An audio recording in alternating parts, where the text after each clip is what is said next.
This is just a sample of the audiobook. To get the complete audiobook, access the link posted in the first comment. I am aware of the dangers of being misread. I am not talking about racial superiority or inferiority, but about differences in group averages and overlapping distributions. Differences in averages do not affect the abilities of any individual. They should not affect our approach positively or negatively to any person we meet.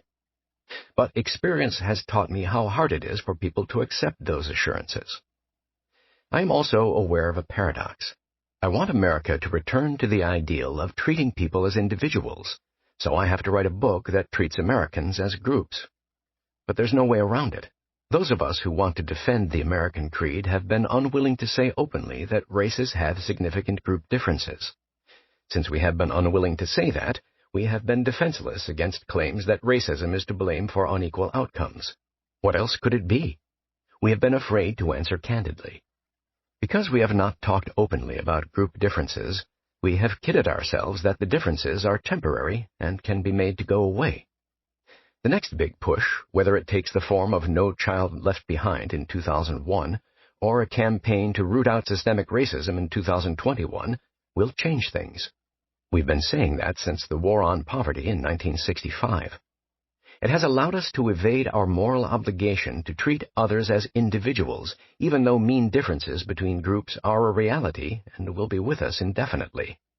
I've been having conversations about that moral obligation for decades. It has been disquieting to see how few people can make themselves confront it. The differences must be temporary.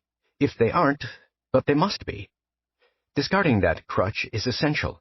The more intractable the group differences, the more imperative the moral obligation. This book is written for all the people with whom I've had those disquieting conversations, and the millions of others who think that group differences must be temporary. I've been unable to discern an ideological tilt. Well-meaning people on the right are as uncomfortable confronting the reality of group differences as well-meaning people on the left. But one audience is a special priority for me.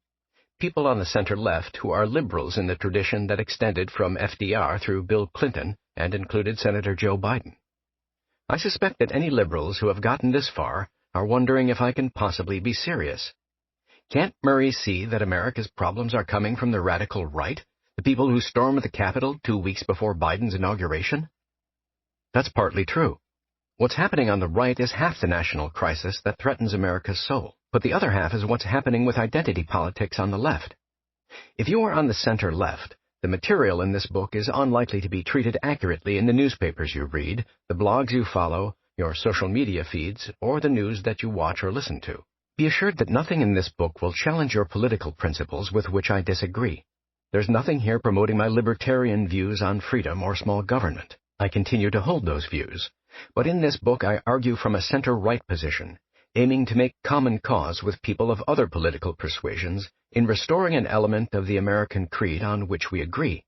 For whatever has happened with the progressive left, the importance of equality before the law and of treating people as individuals has historically been at the core of American liberal principles, just as it has been at the core of American conservative principles, no matter what has happened with the Trumpian right. As for the realities I describe, there's no way to sugarcoat them, and I decided not to try. But having described the realities we must face, I can try to convey the peril we are in if we ignore them. That is the subject of the concluding chapter.